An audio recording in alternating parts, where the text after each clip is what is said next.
ต้องจากบ้านนาภูผาป่าดงอำลาท้องท่องป้าลุงพ่อแม่เอาพอความยากจนต้องทนหอบชีวิตมาเสี่ยงต่อโศกชะตาจากนา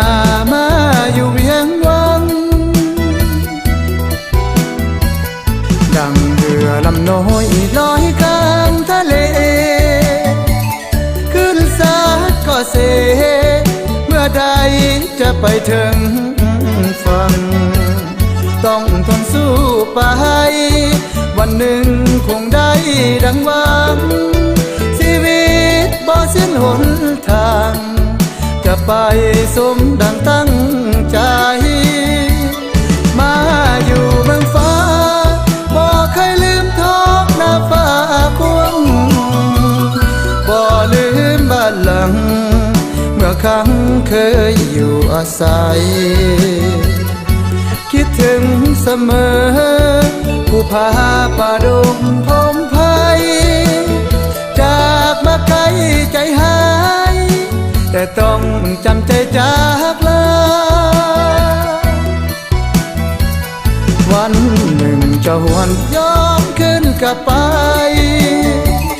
ถึงอยู่แสนไกลหัวใจ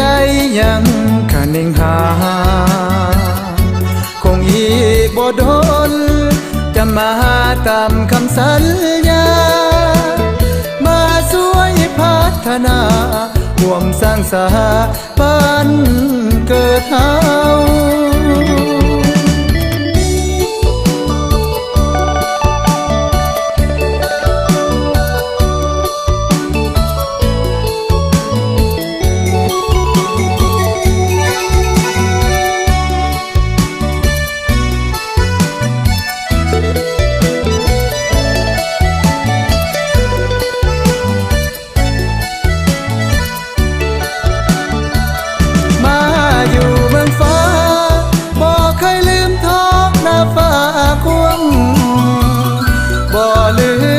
หลัง